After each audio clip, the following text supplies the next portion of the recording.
ఇప్పుడు అసలు హాట్ టాపిక్గా మాట్లాడుకునేది ఇప్పుడు పెద్ద రేపు 4వ తారీఖున రిలీజ్ అవుతున్నది. ట్రైలర్ రిలీజ్ అయింది. అది ఆ విజువల్స్ అన్ని చాలా హై ఎక్స్పెక్టేషన్ ఫిల్మ్.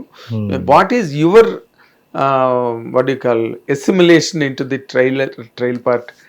ట్రైలర్ నాకు అనిపించింది చెప్పనా, మరి ఇది హర్ట్ అవుతారో పాజిటివ్గా తీసుకుంటారో, చాలా కష్టపడ్డాడు చరణ్. అంత కష్టపడటం మానవ సాధ్యం కాదు అన్నంత కష్టపడ్డాడు.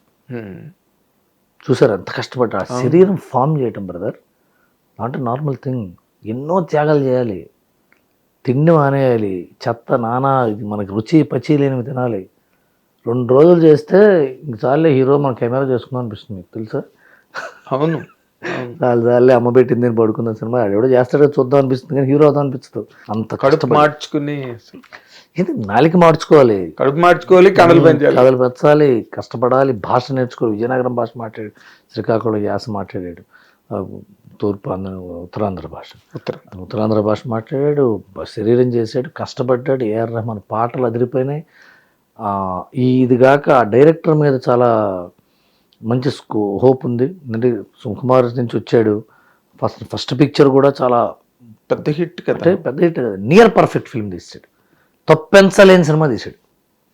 బుచ్చి తప్పెంచలేని సినిమా తీశాడు. అండ్ పెద్దకున్న బడ్జెట్కి, పెద్ద తీసుకున్న టైంకి వాళ్ళకి ఒక ఫెసిలిటీ ఉంది. తప్పు చేయక్కర్లేనంతసేపు తీయచ్చు. అది తప్పు చేస్తే మళ్ళీ తీసుకోవచ్చు కదా. సుకుమార్ సినిమా ఉంది పుష్ప, తప్పు చేసే ఛాన్సే లేదు. రంగస్థలం తప్పు చేసే ఛాన్సే లేదు, ఎందుకంటే తేడా వస్తే మళ్ళీ తీసుకుంటారు. అందుకనే పెద్ద సినిమాలకు ఫెసిలిటీ ఉంది. 3 ఏళ్ళు తీశారు. ఏది అడిగినా చేసే హీరో దొరికాడు వాళ్ళకి. ఏదైనా చేస్తాడు. ఎన్నిసార్లు అడిగితే అన్నిసార్లు చేస్తాడు. ఇంకా బ్రహ్మాండమైన ప్రొడ్యూసర్ ఉన్నాడు. ఒకసారి మెగాభిమానుల కోలాహలం నడుస్తుంది. ఇంకేముంది, సిల్వర్ స్క్రీన్ మరొకసారి అది జుమ్ అనిపిస్తుంది. గ్యారెంటెడ్ ఇంకొక ల్యాండ్ మార్క్ ఫిల్మ్ అయ్యే ఛాన్సెస్ ఎక్కువ ఉన్నాయి. అవునా? అంటే రైటర్గా నీకు ఒక అబ్జర్వేషన్ ఉంటుంది.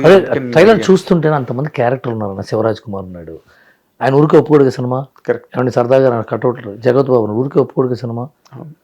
పెద్ద క్యాస్టింగ్ పెడితే ఉపయోగం ఏంటంటే, తెలియకుండా రచయిత వాళ్ళ కోసం క్యారెక్టర్ రాస్తాడు. ఇప్పుడు వాళ్ళ కోసం రాస్తేనే యాక్టర్ వస్తాడు. యాక్టర్ వచ్చాక ఇంకా అద్భుతమైన డైలాగ్ రాస్తాడు.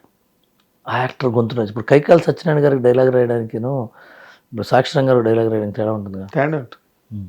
అంటే సాక్షిరంగ గారు కూడా ఎస్టాబ్లిష్ కాబట్టి ఆయనకు కావాల్సిన టోన్లో ఆయనకు రాస్తారు. క్యారెక్టర్ రంగారావు సత్యనారాయణ గారికి రాసే డైలాగ్ వేరే ఉంటాయి. ఇప్పుడు సాక్షిరంగారావు గారు ఉంటారు, ఆయనకి ఏంటి పాపం, ఆయన మధ్యతరగతి బిలో మధ్యతరగతి గెటప్లో ఆయన మనం అలవాటు పడ్డాం. ఇప్పుడు ఆయనకి అర్జెంట్గా జమీందారు అండి సాక్షిరంగారావు గారు అంటే, ఎవడో జమీందారిని చంపేసి కాసేపు తిరుగుతున్నట్టు ఉంటాడు. అలాగే రైటర్కి యాక్టర్ కావాలి.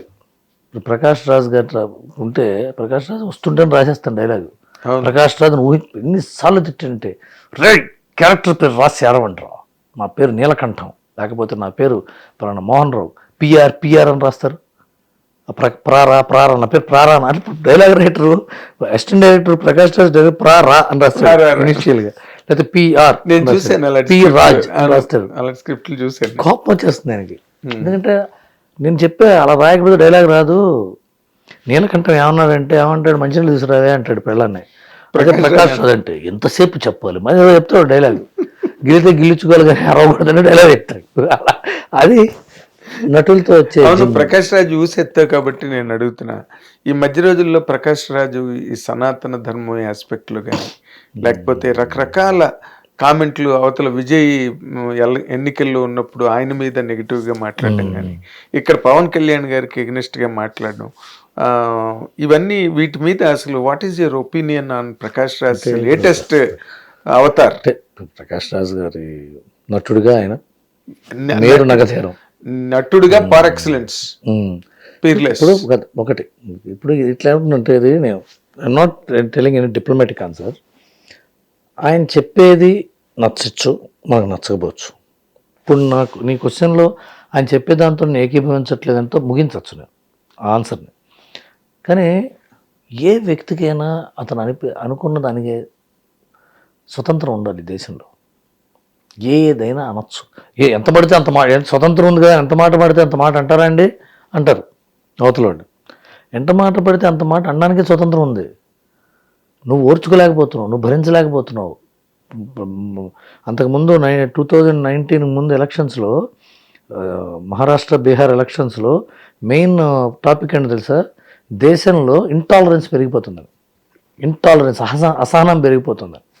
సో ప్రకాష్ రాజ్ లాంటి వాళ్ళు మాట్లాడటం చాలా కలచవేసే స్టేట్మెంట్లు ఇస్తుంటాడు ఆయన సనాతన ధర్మం మీద. అవును, మొన్న రాముడి మీద వాటి మీద కూడా దాన్ని చేసి మనం మొత్తం కేవలం సహనంతో అతనికి మాట్లాడే హక్కు ఉంది కాబట్టి మాట్లాడుతున్నాడు అని మనం భరించడం తప్ప, అతని ఇంటి మీదకి వెళ్ళి కొట్టడము, అతని మొహం మీద ఇంకుపోయటము, అవన్నీ మన భారతదేశానికి శోభనివ్వవు. ఎందుకంటే చాలామంది సనాతన ధర్మం చాలా ప్రమాదంలో ఉందండి, చాలా కష్టాల్లో ఉంది సనాతన ధర్మం, గుళ్ళు కొట్టేస్తున్నారు, గోపురాలు కొట్టేస్తున్నారు, కంగారు పడిపోతున్నారు. నేను వాటితో ఏకీభవించను.